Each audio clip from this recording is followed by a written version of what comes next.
Télébien. Télébien. Télébien. Le JT. Chères consommatrices, chers consommateurs, bienvenue dans ce nouveau JT de Télébien. Tout de suite, sans plus attendre, les actualités les plus importantes, tout ce que vous devez savoir sur ce qui s'est passé aujourd'hui et cette semaine dans le monde, l'actu sport.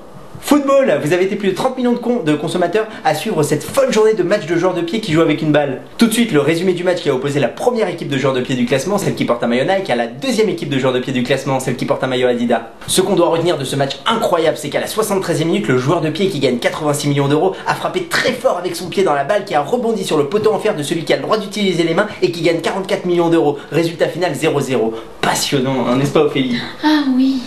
Passionnant. Et on enchaîne tout de suite avec tous les résumés de tous les matchs de pied de tous les pays d'Europe. Et ce qu'on doit retenir de ce dernier match, c'est sans doute le moment où le joueur qui gagne 92 millions d'euros a dit à celui qui gagne 74 millions d'euros, nique ta mère. Il a sans doute voulu lui dire Nike ta mère.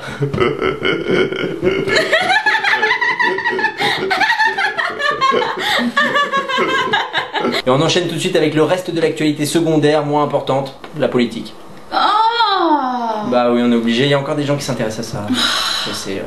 Le chef du parti des bonnets blancs a dit qu'il fallait plus d'Europe pour sortir de la crise et qu'il valait mieux faire la guerre pour la guerre. Le chef du parti des blancs bonnets, quant à lui, a dit qu'il fallait beaucoup plus d'Europe pour sortir de la crise et qu'il valait mieux faire la guerre pour la paix. Et dans notre sondage, vous êtes 46% à préférer le candidat du parti des bonnets blancs contre 48% à préférer celui du parti des blancs bonnets. A noter que 6% des personnes interrogées voteront blanc ou pire ne voteront pas du tout, c'est-à-dire que 6% des Français sont complètement irresponsables, on dirait qu'ils se préoccupent pas du tout des affaires de leur pays, de savoir s'il faut plus d'Europe ou beaucoup plus d'Europe, on dirait que ça les intéresse pas, savoir s'il faut faire la guerre pour la guerre ou faire la guerre pour la paix, on dirait que ça les intéresse pas. Pourtant il faut bien apporter notre chère démocratie aux pays moins évolués que nous. D'ailleurs, on passe tout de suite à la rubrique Toc toc toc c'est qui? La démocratie. Toc toc toc, c'est qui?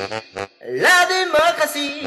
Si tu viens pas à elle, c'est elle qui vient à toi. Et oui, pour importer notre démocratie, il faut bien faire la guerre. D'ailleurs, la guerre, c'est bon pour l'économie, comme le rappelle notre confrère rédacteur en chef de l'Express, Christophe Barbier. On regarde ça. Financièrement, oui, c'est un faux problème. Nous ferons payer la facture. Alors à qui? Nous ferons payer la facture à ceux pour qui nous faisons ce travail difficile, douloureux, qu'est l'action militaire. Les pays que nous libérons.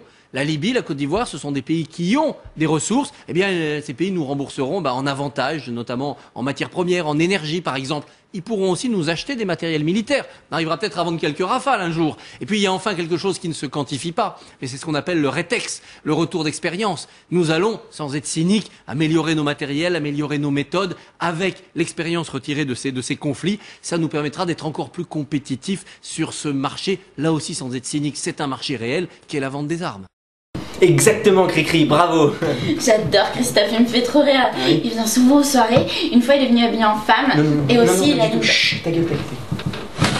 On enchaîne tout de suite avec notre grand jeu de l'été en partenariat avec l'armée et nos plus grands sponsors, les entreprises de pétrole. Et oui, c'est vous qui allez voter par SMS pour décider du prochain pays qu'on va bombarder et à qui on va voler toutes ses ressources, à qui on va apporter la démocratie.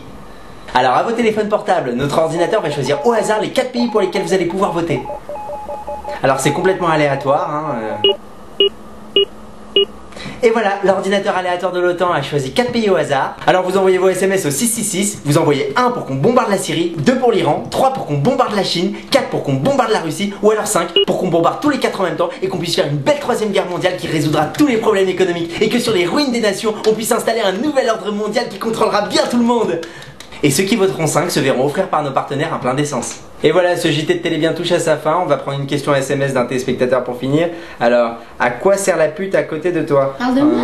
Non, pas du tout. Non, mais franchement, ça se fait pas. Faut arrêter. Hein. Ouais, c'est grâce à Ophélie qu'on fait de l'audience, hein, quand même. Hein. C'est important. Moi, je vous signale que c'est grâce à sa paire de loges et à sa bouche de suceuse qu'on arrive à décrocher les contrats publicitaires. Alors, je vous défends de parler comme ça, monsieur. Hein. Faut respecter un petit peu. Voilà, c'est la fin de ce JT de Télébien. Merci de nous avoir suivis. Vous êtes de plus en plus nombreux. Pour ne plus rien rater à Télébien, la télé du bien. Le JT de Télébien. Télébien. La télé du bien.